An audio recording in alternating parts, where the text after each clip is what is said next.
काम करते बाकी अच्छी उद्धव अरे सी पचारू कि न पचारू प्रतिदिन गाई गोठ रास्तार गला बेले ए घर को थे चाही दौरान दी टोपा लुह गड़े दौरान मुंडपति पड़ू केते दिन मुझे कांद देखी गोपाल बालक मैंने सब पचार तुम कृष्ण गाँव को जाके आसब मुझे दिन काली काली कहली आउ कहूना मुंडपति रही जाऊँ सब कथा पचार मधुबन कथा पचार ब्राह्मण मान कथा पचार गोपाल मान कथा पचारे मात्र पार्टी फिटौना मो कथा कौन मो कृष्ण कहूला बो कथा कौन कहूला कहीं पचारे ना काले उत्तर दौ दौ उद्धव कह नाई नहीं बापा तुम कथा किसी कृष्ण कही ना मु तो दुख सही सही पत्थर ता माटा मरी जीव यही कथा छाड़ी बाकी सब पचार उद्धव देखिले ये घर बलंदू छड़ा है झाड़ू है गोटे सराटे दीटा रुटी क्षीर खराब हो जाए गोटे सराटे चारटा रुटी क्षीर सुखी जाए गोटे सराटे दु चारटा रुटी पिंपुड़ी लगे गंध जे गंध अर्थ बुझीगले एमाने किए पैसा पैसा देले खाइबा कथा तथापि खाई ना कृष्णकर कथा कहले मु जदि एमानकु सांत्वना न देवी ताहले एमाने मरी जाए ठीक ज्ञान वरिष्ठ देखिले अपन भागवत देखिबे एटे ज्ञान और प्रेम तर्जमा है घर्षण होइछि उद्धव कंठ जाई कहले पिता तमे काहाकु कहउछ को बोली न पिता न माता तस्य न बंधु न सुतोदयम तार के मां नहीं कि तार के बंधु नहीं तमे पो पो करी ताकू छोट कर दोछ से कार पो नहीं से तार बापा के नहीं अब ए तो विश्व सच बीज जोनी राम मुकुंद सर्वधान जड़े कर्ता भगवान जड़े कारण भगवान ए तो विश्व सच बीज जोनी राम मुकुंद पुरुष प्रधान तमे ताको पिला पिला बोले कांदुच ना मोर काय मन पसंद हेलानी जन प्राण प्रयाण काले क्षण समावेश मनो विशुद्धम निर्हत्य कर्माशय वासुजाति कलंकति ब्रह्ममय वर्णम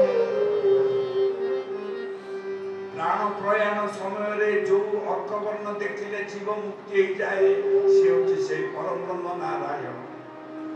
जस्मिन् जन प्राण प्रयाण काले क्षण समावेश मनो विशुद्धम निर्हत्य कर्माशय वासुजाति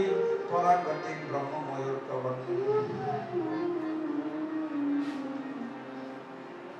मुंडपति शुणुले उद्धव भाविले जाओ मोर वाक्यबाणटा काटु पड़ा बापाटा शुणुची किछि समय पर मुंड टेकी नंदराजा उठिले कहले बापा रे उद्धव तू पैसा देकरी पाठ पढ़ुथुलु ना गुंडा देकरी पाठ पढ़ुथुलु रे बापा झाड़ूटे भारी पड़ला उद्धव कौन बापा एमती कहउछ मु बृहस्पति को पाठ पढ़ुछु ना रे धन ए तो विश्व सच बीज जो निराम मुकुंद पुरुष प्रधान से पुरुष प्रधान छाई की देखिले जाउछे से पुरुष प्रधान कठो छटा नौन जे मु ताको नबा को जाईछि से पुरुष प्रधान खाइबार जाने तार मां ताको कोइले तो ठीक लज्जा लागिलानी ताको पुरुष प्रधान कहउछु मु मते पाठ पढिछि रे बापो जस्मिन् जन प्राण प्रयाण काले क्षण समावेश मनो विशुद्ध निर्हत्य कर्माशय मासु जाति परांगति ब्रह्ममय तू अर्थ वर्ण बोली कहूछु कोटि सूर्य समप्रभ बोली कहूछु ब्रह्मर वर्ण कण मो गुरु मते मते शिखैछन्ति मात्र मो पिला कोटि सूर्य समप्रभ नुहे खांटी कलाटा पोछिले कला बाहरी मो पिला को तू कम मूल्य बोली कहूछु अरे मु भाबिथिले मोर चारणा हजि गला तू ब्रह्म बोली कहि टंका दे कहूछु मो दुख बढ़िबो ना कमिबो अरे मोर दग्धीभूत अग्नि रे तू घृत ढाळुछु घिओ ढाळुछु ठीक एई समय रे अमीमांसित उद्धव देखिले अरे बापा ये नंद को छेई पाली नाही नंद राजा ए बापा कहले बापा तुम टिके शांत रो ना कोन शांत रही तुमे माने सब ज्ञानी आलू रे द्रव्य देखुछ ना ना हो आलू नले केमती जिनिस दुसे ना आमे सो मूर्ख रे हमको अंधार रे जिनिस दिसि ना अंधार रे केमती जिनिस देखुछ बापा ना नक्षत्र माने जेमती देखा जानत बोला न देखबार तमे ज्ञान जगतर मनीष आमे प्रेम जगतर मनीष एठी भाबी भाबी भाव हुए भाबी भाबी प्रेम हुए भाबी भाबी बात्सल्यर समेड़ी थाए ठीक ए समय उद्धव देखिले से जो स्त्री लोक बसी थिले जाको आसु आसु नमस्कार मा बोली कहिथिले पाटी तुंड किछि फिटु नथुला से बोता अखा गडला परि परि आ उद्धव के विचित्र दृश्य देखिले कनिष्ठ अंगुड़ीरू पोचा पानी प्राय पेच प्राय कौन निगिरी जाउची नळाळो कहले अरे माँ ठाकुर को हे गला बेमारी हे गला निश्चय कौन से गुडी को पुच परि बाहुची धळा धळा आ एबे पुछि गले ना ना ना से कथा नुहे मु एबे कृष्ण कथा कहिबालु 11 वर्ष हेलानी पुओ को मार स्तन रु दुग्ध निगिरी आसुची आउ से स्तनर क्षीर सहित आखिर नीर मिसी जाए ए नाड़ आड़ को जाउची ए जो नाड़ कथा कहूची ए जो प्रांगण दे बही जाउची ए निश्चय शोक चर्चरित पिता मातांकर दुई आखिर चारि धार लुह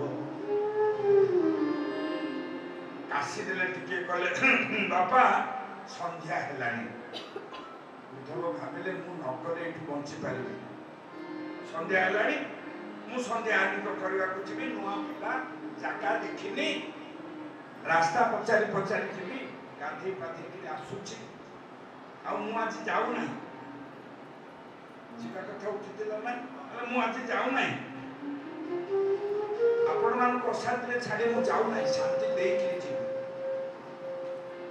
नंद को से कथा सुना गलानी कहले जा बाप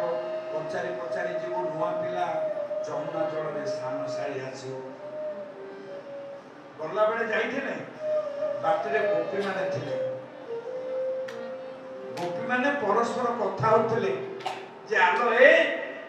गोटे छद्म रूपी कृष्ण आइछि आम गाँ काहे कि मु शीघ्र कहि दउछि उद्धव मने मने भाबिले मु कृष्ण बोली समर्थ आसी मो पिठिरे लपटे जिवे किंतु केही जने पाखो आसिले कहले आलो देखलो ये को नाट पार्टीर बेश पड़ी उदाहरण होची से माने चिन्हि देले जे ये कृष्ण नथि काहे कि ना कृष्णकर अंगुली जगन देश रे वंशी रे चालन कर चलुथाय सब ये अंगुली चालना जेतेबेले बंद होइजिवो विश्व स्तब्ध होइजिवो बोला हम देखबार हरि मस्तक जहार मयूर चंद्रिका मस्तक जहार मयूर चंद्रिका अधरे मुरली बजान्ति सेका मस्तक जहार मयूर चंद्रिका अधरे मुरली बजान्ति सेका मस्तक जहार मयूर चंद्रिका अधरे मुरली बजान्ति सेका सेही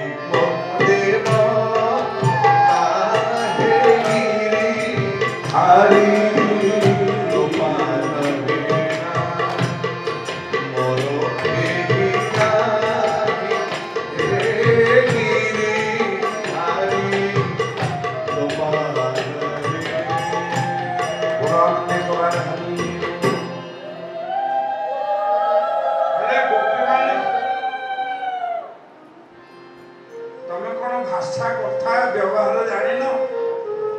मत कौन एमती कौच तमें मन देकर भगवान जप तप पूजन कर दले गोपी पड़े आसिले कहले आलो ए नानी किए गोटे अच्छल गाँ को गोटे खुद बिका जाए जहाँ घरे जिते सुना अच्छे आन दब कौन एमती कथा कह बाधिला भाया कथा कह मु खुद बेपारी तुम सुनार मालिक ना ना कहे आम पाखे 5-7 प्राण नाला गोटे बोली मन थिला गोटे बोली प्राण थिला आ मनटा तो देदेलु आउ कौन खंडे पटे मन आम पाखे अच्छे मन दी पूजा कर कौन एमती निर्बोध पर कहले हौ जहाँ है कथा को मिसे कहले भगवान मत चिठी दे तुम सब एकाठी पढ़ी जड़े गोपी झपटी आसला कहले हे बाबू दूर में थिबा लोक सिना पत्र दिए ए पादमे कम न गच्छति ए ब्रजभूमि छाड़ी पादे जीवेनि बोली राम सहित संत ना कौन जाई नांदी ना कौन जीवे आस देखी बाड़ी पट को टाणी नेले उद्धव देखिले गोटे गछ बड़े बसी कृष्ण आउटी जाइछन्ति राधा रानी हतचकित हो दृश्य देखी देखी चिठी तो चिराचिरी कर फिंगी देले एबे जमुना रे स्नान कर आसिले गोपी मान को अनेवा को साहस हैलानी दुआर मुरे पहुंचले सब धाड़ी होकर ठिया उद्धव भाविले बोधे मु जीवा एति समय भितर बापा माँ दीटा रू किए गोटे हरिबल हो अरे तो शेष दर्शन ठिया पासे पासे पासे पासे गले नाई नाई बुझी गले कहीं मरी ना किंतु रजाहारे गोटे अखंड प्रदीप अच्छी अग्निर स्फुलिंग से निआ ने घरे घरे दीप जल ये हूँ एक परिवार नमूना तेणु गोपी मान ठिया पछक जड़े दीप लगे गले आउ जड़े दीप लगे किंतु घटना घटी आउ आगे जी ठिया से घुमचु समस्ते पार्टी कर माँ गो ए माँ ये गोटे गाले झीटा ये दीप लगौची जे मोर साढ़े घर जाकर केते काम ठेला फेला हेले जशोमती मन आज भल ना झपटी आसिले से गोपी को पेली देले ता देहरे जीव सत्ता चेतना नथिला से गछ काटला पड़े जनागला तार कनिष्ठ आंगुली अनामिका आ मध्यमा ये 3टा आंगुली पूरा पड़ी जाइए हाड़ जाक सब खड़िका भाया पड़ी जाइए अंगार हो जाइए जशोमती पचारे आलो तोर कौन देह गेह ज्ञान नाई एत बड़े उद्धव दूरे की हाथ छंदी कर ठिया 10 हाथ दूर 2 हाथ छंदी दे गोपी कौच माँ को पानी बाजिला पर चेतना पाए कौच माँ को तुम्हार कृष्ण प्रदीपर अंतर्गत आमार अंगुली के चुंबन दिछिला मंगा की मधुर की आनंद तुम हमारा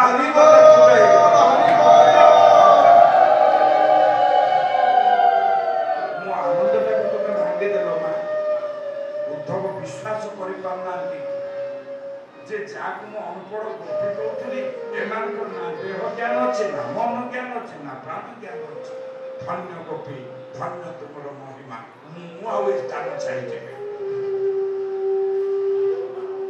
रहीगले उद्धव काचिन मधुकरम दृष्ट्वा ध्यायन्ति कृष्ण चंडम प्रिय प्रस्तावितम वाक्यम तो दिहत्वम प्रवित मधुपवित बबंधो मासु शांति स्वपत्ना कुछ विनुड़ित माला कुंकुमा संस्कृतिन एकदा उद्धव गला बेले गोटे गोपी मधुप सहित कथा अछि मधुप कहले भ्रमर गोटे गेंडा भलिया बड़ भ्रमर पाकल भ्रमर रुमुरुमिया दाढ़ी अच्छी ରୁମ ଅଗ୍ରରେ ହଳଦୀ ଗୁଣ୍ଡ ପରି ଚିହ୍ନ ଅଛି, ଗୁଣ୍ଡ ଅଛି। ତା ସହିତ ସେ ଗୋପୀ କଥା ହଉଛି, ପଛରେ ଦୂରେଇକି ଠିଆ କହିଲେ ଆରେ ଇଏ ଧୂପ ସହିତ କଣ ଏଇ ମାଇ ପିଲା କଥା ହଉଛି? କାଚିନ ମଧୁକରମ ଦୃଷ୍ଟ୍ୟା ଧ୍ୟାୟନ୍ତି କୃଷ୍ଣ ସଙ୍ଗମ। କୃଷ୍ଣ କଥା ଭାବୁଛି, ଗାଲରେ ହାତ ଦେଇଛି। ପ୍ରିୟ ପ୍ରସ୍ତାବିତ ବାକ୍ୟଂ ତଦେହ ଗଗମ ଗବିତ ମଧୁପକ୍ଷୀ ତବ ବନ୍ଧୁ ମା ସୁସାଙ୍ଗ୍ରିକ ସୁପତ୍ନା ଉଚ୍ଚ ବିଲୁଳିତ ମାଳା କୁଙ୍କୁମ ଶ୍ମଶ୍ର ଭିନ୍ନା ବହତି ଯଦୁପତି ସ୍ୱଂ ମାନିନୀନଂ ପ୍ରସାଦಂ। ସେ ଗୋପୀ କହୁଛି ମଧୁପ ଶୁଣ ମୋ ବଚନ, ତୋର ଠାକୁର ଜନାର୍ଦ୍ଦନ। କିତବ ବୋଇଲେ ଠକ, କିତବ ବାନ୍ଧବ ତୁ ଅଟୁ ମୋର ଚରଣେ କୃପା ଘଟୁ। କାହିଁକି ମୋ ପାଦରେ ପଡୁଛୁ ସୁନ୍ଦର ମଥୁରା ରମଣୀ, ନିଶ୍ଚୟ ମୋହିଲେ ଚକ୍ର ପାଣି। ସେ ଯେ ଆମର ଶପଥଣୀ ଏ କଥା ତ୍ରିଭୁବନେ ଜାଣି, ଏ କଥା ଭଲେ ଅଛୁ ଜାଣି ଚରଣ ପଡୁ ପୁଣି ପୁଣି। ମଥୁରା ରଘର ରମଣୀ ନିଶ୍ଚୟ ରାତ୍ରେ ମୋହିଲେ ଚକ୍ର ପାଣି। ଚନ୍ଦନ କୁଙ୍କୁମର ସଙ୍ଗେ କୁସୁମ ମାଳା ତାର ଅଙ୍ଗେ, କୃଷ୍ଣର ଅଙ୍ଗେ ମାଳା ଥିଲା। ଲୋକ ଲଜ୍ଜାରେ ଲାଜ ଲାଜ ଭୟରେ ଫିଙ୍ଗି ଦେଲା। ତୁ ରହିଥିଲୁ କୃଷ୍ଣ ସଙ୍ଗେ ମାଳେ ବସିଲୁ ଗନ୍ଧ ଆସି। ପୁଷ୍ପରେ ପୁଷ୍ପ ରେଣୁଥିଲା ତେଣୁ ତ ସ୍ପର୍ଶରେ ଲାଗିଲା। ତୋର ମୁଖରେ ଲାଜ ନାହିଁ ଚରଣେ ପଡୁ କାହିଁ ପାଇଁ। ଗୋଟେ ଅଲାଜୁକି ଅଛି ତା ନା ଲକ୍ଷ୍ମୀ, ତାକୁ ଲାଜ ନାହିଁ କି ସରଳ ନାହିଁ, ତା ଗୋଡଟାକୁ ଧରି ସବୁବେଳେ ପଡିଥାଉଛି। ଆରେ ନିର୍ଲଜ୍ଜି, ସେଟା ଭଲ ଲୋକ ନାହିଁ। ଆପଣ ଏଥିରେ ଦେଖନ୍ତୁ, ଇଏ ଦଶବିଧ ଜଳ୍ପ, ପ୍ରଜଳ୍ପ, ପରିଜଳ୍ପ, ଅବଜଳ୍ପ, ସଂଜଳ୍ପ, ବିଜଳ୍ପ। ପ୍ରିୟତମକୁ ଯିଏ ପୁଣି ଭଲ ପାଇଲା, ଏହାର ବହୁତ ଲକ୍ଷଣ ଅଛି। ସେ କହୁଛି ମୋ ବଚନ। ଆରେ ରାତିରେ ମଥୁରାଣୀ ମାନଙ୍କ ସହିତ ରମଣ କଲା, ଫୁଲମାଳ ପକେଇଦେଲା, ଲାଜ ଲାଗିଲା। ତୁ ତା ସାଥିରେ ଚୋରର ମାଲିକ ଚୋର, ତୁ କଳାକୁ ସିଏ କଳା। ହେଇଟି ସେ ଫୁଲରେ ବସିଥିଲୁ, ଫୁଲରେ ରେଣୁ ଥିଲା, ତୋ ଦାଢ଼ିରେ ଲାଗିଛି। ଏ ଯୋଉ ରୂପକଳ୍ପ ବିଶ୍ୱରେ ଆଉ କିଏ କରିବ ନା। ଭ୍ରମରର ରୁମୁରୁମିଆ ଦାଢ଼ିର ହଳଦୀ ଗୁଣ୍ଡ ପରି ଚିହ୍ନକୁ এইভଳି କବିର କଳ୍ପନା। ମୋର ବଚନ ତ୍ରିଭୂଷଳ ଶୁଣିଲେ ହୋଇବୁ ବିକଳ। କଦମ୍ବ ଯମୁନାର ମୂଳେ ରାତ୍ରେ ବସିଲା କାମ ଭଳି, କଫିରେ ବେଣୁନାଦ କଲା ଆମ୍ଭର ମନ